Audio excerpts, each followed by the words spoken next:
राजा रघुवंशी खुश था, पत्नी के साथ हनीमून ट्रिप पर जा रहा था। इन पलों को कौन नहीं जीना चाहता, लेकिन राजा के लिए यह हनीमून ट्रिप मौत का ट्रिप साबित हुआ।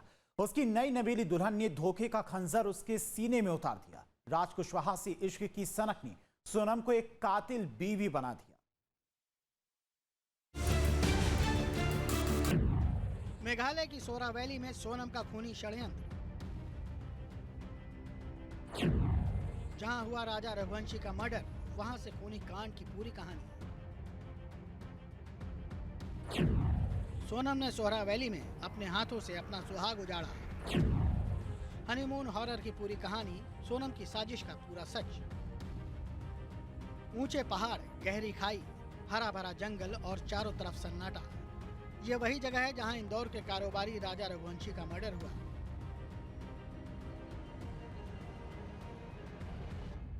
राजा और सोनम हनीमून के लिए शिलांग आए थे, लेकिन वहीं पत्नी ने मेहंदी वाले हाथ पति के खून से रंग लिए। राजा रघुवंशी को सोनम ने खौफनाक मौत दी। ये पूरा इलाका देखने में जितना खूबसूरत है, यहाँ उतना ही सूनापन भी है। दूर दूर तक यहाँ रिहायशी इलाका नहीं है। घने जंगल और सुनसान इलाके का फायदा उठाकर ही सोनम ने अपने पति को ठिकाने लगा दिया। जिस जगह राजा की डेड बॉडी मिली वो बेहद खतरनाक है। यहाँ पहुँचना अपने आप में एक टास्क है। इसके लिए लंबी ट्रैकिंग करनी पड़ती है। इस इलाके को सोनम ने इसलिए चुना ताकि मर्डर के बाद किसी को सुराग तक न मिले। न्यूज स्टेट की टीम सोहरा वैली में उसी जगह पहुंची जहां राजा रघुवंशी का शव मिला था। 2 जून को राजा रघुवंशी की मावलाखैत वैसाई डोंग के झरने के पास इस खाई में उसकी लाश की बरामद होती है और उसके बाद पुलिस इस गुत्थी को सुलझाना शुरू करते हैं। लेकिन मैं आपको बता दूं, इस बीच पुलिस के ऊपर बहुत प्रेशर आ गया था, क्योंकि राजा रघुवंशी के परिवार से मेघालय के पुलिस पर शक जताया जा रहा था। यहाँ तक कि कई तरह के सोशल मीडिया पर यह अफवाहें उड़ रही थी कि मेघालय में ही किसी ने या किसी अपराधी ने या बांग्लादेश से कोई आकर इनकी हत्या की है। लेकिन इसके पीछे की जांच के लिए पुलिस पर काफ़ी प्रेशर था। शिलांग पुलिस इस जांच के लिए 5 टीम बनाई थी। तकरीबन 120 पुलिसकर्मियों के द्वारा गठित SIT, और फिर 2 जून से लाश की बरामदगी के बाद से ही ये जांच शुरू हो गई थी। हनीमून हॉरर की कहानी। हनीमून हॉरर की पूरी कहानी किसी सस्पेंस थ्रिलर फिल्म की तरह है। इसकी शुरुआत 20 मई को होती है, जब सोनम अपने पति राजा को हनीमून के बहाने इंदौर से गुवाहाटी ले आती है। इसी दौरान अचानक सोनम अपना प्लान चेंज कर देती है और हनीमून ट्रिप में शिलांग को भी जोड़ देती है। मतलब सोनम और राजा घर से गुवाहाटी के लिए निकले, लेकिन बाद में शिलांग पहुंच गए। सोनम ने अपने ससुराल और मायके दोनों जगह सिर्फ गुवाहाटी तक जाने की बात बताई थी, मगर बाद में उसने शिलांग जाने का मन क्यों बनाया, इसे लेकर परिजन हैरान है। परिवार को बिना जानकारी दिए सोनम ने शिलांग जाने का प्लान बनाया। अब समझ आ रहा है कि ये सब उसकी साजिश का हिस्सा था।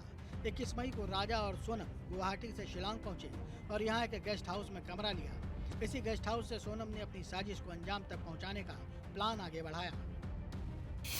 ये बालाजी गेस्ट हाउस है, जहां इंदौर के निवासी सोनम रघुवंशी अपने पति राजा रघुवंशी के साथ शिलांग में वाया गुवाहाटी होते हुए जब उन्होंने लैंड की, यानी कि 20 मई के दिन, इसी गेस्ट हाउस में, बालाजी गेस्ट हाउस में इन्होंने रूम ली और यहीं उन्होंने सबसे पहले इन किया। और फिर यहाँ से शिलांग के किटिंग रोड में, जहाँ 2 व्हीलर यामाहा 2 व्हीलर इन दोनों ने हायर की।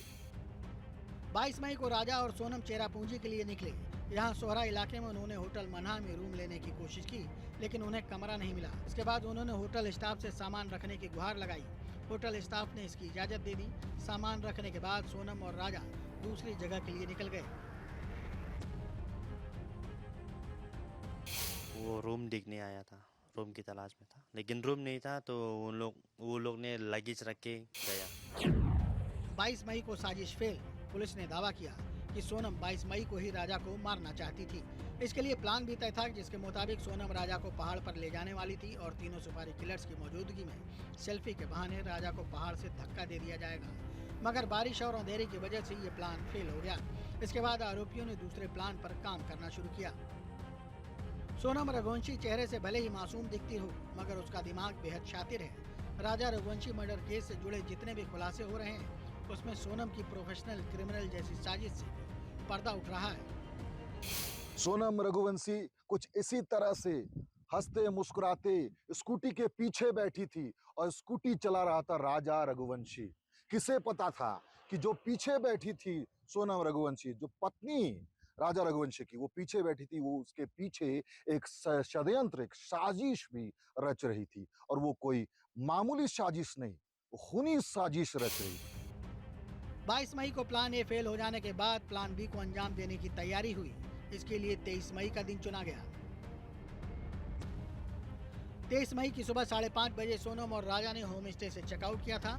राजा और सोनम होम स्टे के बाहर लगे सीसीटीवी कैमरे में कैद हुए थे। राजा स्कूटी में बैठा था, सोनम बेचैनी से इधर उधर घूम रही थी। दावा किया जा रहा है कि ये सब सोनम की प्लानिंग का हिस्सा था। सोनम बार बार अपना फोन देखती नजर आती थी। इस वीडियो को देखने से लग रहा है कि शायद सोनम किसी को मैसेज कर रही है या बात करने की कोशिश कर रही है। माना जा रहा है कि सोनम ने यहाँ से सुपारी किलर्स को अपने प्लान के बारे में बताया होगा। जिस स्कूटी पर सोनम और राजा बैठे वो उन्होंने किराए पर ली थी। सोहरा वैली पहुँचने के लिए अक्सर सैलानी रेंट वाली स्कूटी का ही सहारा लेते हैं, लिहाजा सोनम ने भी वही किया। राजा बेहद शांत लग रहा था, मतलब उसे साजिश का कोई भी अंदाजा नहीं था। गेस्ट हाउस से निकलने के बाद सुबह करीब 10 बजे के करीब सोनम और राजा 2000 से ज्यादा सीढ़ियां चढ़ चुके थे। सोनम थोड़ा पीछे थी और तीनों आरोपी भी लगभग साथ ही थे। इसी दौरान गाइड अल्बर्ट ने इन्हें देखा था।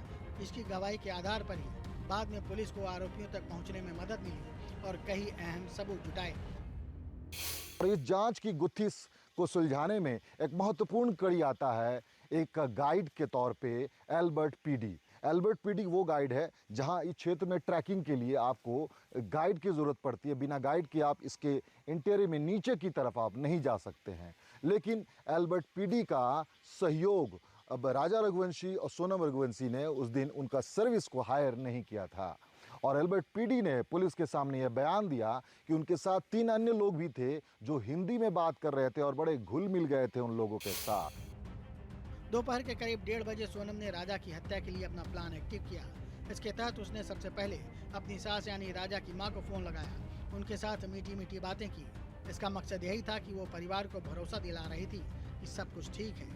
फोन पर बातचीत के दौरान सोनम ने अपने उपवास की भी चर्चा की थी।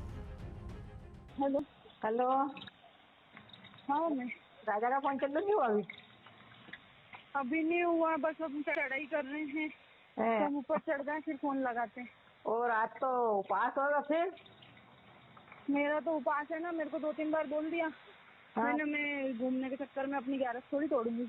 वही तो कह रही, मैं अभी फरियार बना रही तो मेरे को एकदम से याद आ गई कि आज तो मेरे बहू का उपवास बापे। हाँ, खिचड़ी बना मम्मी रही का हूँ। सुबह फोन आ गया था हम्म। कि उपवास है, तो मैं नहाई थी।